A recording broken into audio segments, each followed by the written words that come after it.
মিজোরামের সীমান্তবর্তী ত্রিপুরার জম্পুই পাহাড়ের ফুলডুংসাই গ্রামে মিজোরাম পুলিশের একটি দল বন দপ্তরের কর্মী এবং মিজোরামের কিছু স্থানীয় ব্যক্তি ধ্বংস করে দেয় বেথিলিয়ান চিপ এলাকায় অবস্থিত ইকো ট্যুরিজম দপ্তরের অফিস এবং একটি নির্মীয়মান ক্যাফেটেরিয়া ভবন।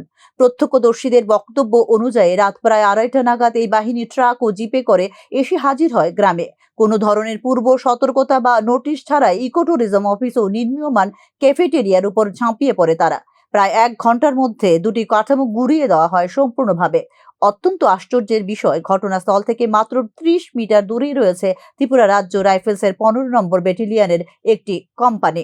তবে কোনো রকম প্রতিরোধ বা হস্তক্ষেপ করা হয়নি তাদের তরফ থেকে। এ নিয়ে স্থানীয়দের মধ্যে হয়েছে ব্যাপক ক্ষোভের সঞ্চার। স্থানীয় বাসিন্দারা দাবি করেছেন, কাঠামো দুটি রাজ্য সরকারের অনুমোদন প্রাপ্ত একটি ট্যুরিজম প্রকল্পের অংশ ছিল, যার মাধ্যমে জম্পুই পাহাড়ে পরিবেশ বান্ধব পর্যটন বিকাশের লক্ষ্যে চলছিল কাজ। বেথিলিয়ান চিপ এলাকায় গড়ে ওঠা এই ক্যাফেটেরিয়ার ছিল পাহাড়ি পর্যটন উন্নয়নের একটি মডেল। সরকারিভাবে পরিকল্পনা করা এই কাঠামো নির্মাণে বিনিয়োগ করা হয়েছে বেশ কিছু অর্থ বলে জানিয়েছেন স্থানীয় গ্রামবাসীরা। ঘটনার পরপরই এলাকায় ছড়িয়ে পড়ে তীব্র উত্তেজনা। গ্রামবাসীরা দল বেঁধে ঘটনাস্থলে জড়ো হন এবং ধ্বংসযজ্ঞের বিরুদ্ধে দিতে থাকেন স্লোগান। এই ঘটনাকে অবৈধ আক্রমণ হিসেবে চিহ্নিত করেন তারা।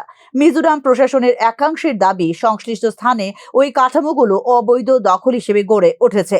যদিও এখনো পর্যন্ত মিজোরাম সরকারের কোনো পক্ষ থেকে লিখিত বা মৌখিকভাবে এই দাবির সপক্ষে দেওয়া হয়নি প্রমাণ। তবে এই ঘটনার পর একটি স্বতঃপ্রণোদিত মামলা রুজু করা হয়েছে ত্রিপুরা পুলিশের পক্ষ থেকে। এই মুহূর্তে শান্তি শৃঙ্খলা বজায় রাখতে জম্পুই পাহাড়ে মোতায়েন করা হয়েছে অতিরিক্ত পুলিশ বাহিনী। ফুলডুংসাই গ্রাম ও তার আশেপাশের এলাকায় জোরদার করা হয়েছে টহলদারি। তবে এই ক্ষেত্রে এখনো পর্যন্ত কোনো বিবৃতি দেয়নি ত্রিপুরা রাজ্য প্রশাসন। এই ঘটনার সুষ্ঠু তদন্তের দাবি উঠেছে বিভিন্ন মহল থেকে।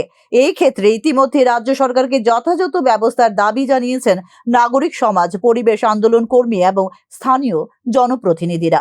ব্যুরো রিপোর্ট, নিউজ নাও।